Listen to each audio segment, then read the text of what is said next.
My husband was not in the room during my C-section and told me that he feels like he was not hired to be a father. Now he says he wants a divorce so he can start over. My husband and I have been married for 5 years. I gave birth to our first child in September, a girl. My husband was present for most of my labor, but things went very pear-shaped, and I had to have an emergency C-section. The doctors told him to leave the room and wait outside. In short, he did not see our daughter be born. He said he wanted to divorce a week ago and start over on his dreams of having a family. He insists that he cannot bond with our daughter and says it's because he didn't see her being born. He said a lot about how it's always been a dream of his to have a small, close-knit family, and now he can't have that with me because of the C-section and his not being in the room. His dad suggested therapy, but his husband refused, saying he knew it wouldn't work. I've ensured he knows I'm open to the idea if he changes his mind, but he's been insistent that he knows this can't be fixed. Part of me knows I'm asking for a magic spell here, but does anyone know how if this can be fixed? Update. Several people suggested asking him to come with me to a therapist so I can get help understanding why he's leaving. He agreed, and our appointment was yesterday. It didn't go badly, but it didn't go well either. He was very upfront with the therapist. He didn't try to mince words or refuse to answer questions. He told the man,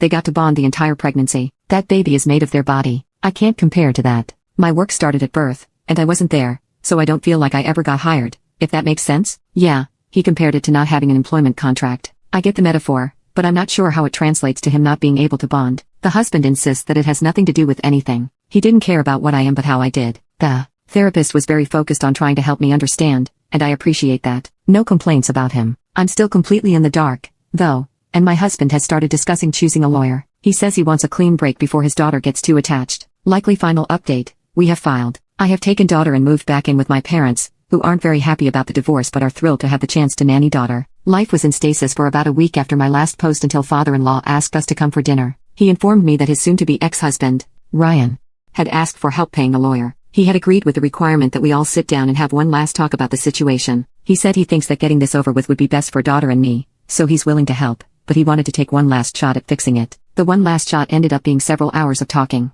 Father-in-law bluntly demanded that Ryan explain his reasoning. Ryan repeated the can't bond thing, and father-in-law asked why. The employment contract analogy was brought up again. After much backward, what do you mean by this? Why is that? Father-in-law just said, I'm not buying this. What's the real reason, Ryan? Ryan insisted until the end that his reasoning was what he'd been saying. He did not see daughter be born, so he can't bond. He tried, he insisted. The connection isn't there. He was supposed to connect when his daughter was born. There was supposed to be a spark of connection between them, but I guess that spark can only happen right at birth. In his mind, he can't get it now. Father-in-law asked if Ryan thought the daughter wasn't his. Ryan insists he has no doubts that he is the daughter's biological father. Father-in-law asked if Ryan was seeing someone else. Was there a woman or another pregnancy somewhere? Ryan did not react well to this. He threw his phone down on the table and said that we were free to search it. He's not a scumbag. After that, the conversation turned to post-divorce life. Ryan offered that he'd been running the numbers and would volunteer $50 per month in alimony and $50 per month in child support. He doesn't have to do either because we're divorcing, and he wants to cut all ties with the kid,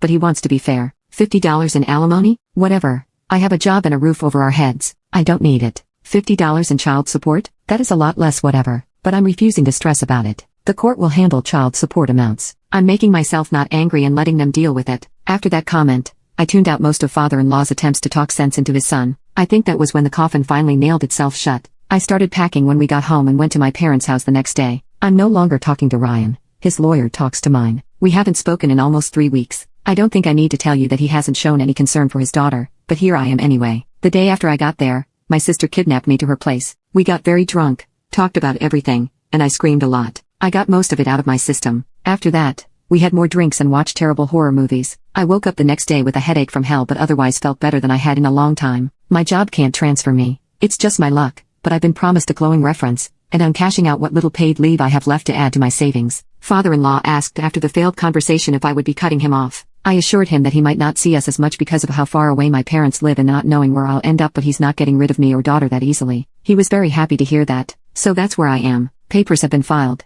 and my daughter and I have moved out of the house. I'm doing my best to ignore Ryan's existence.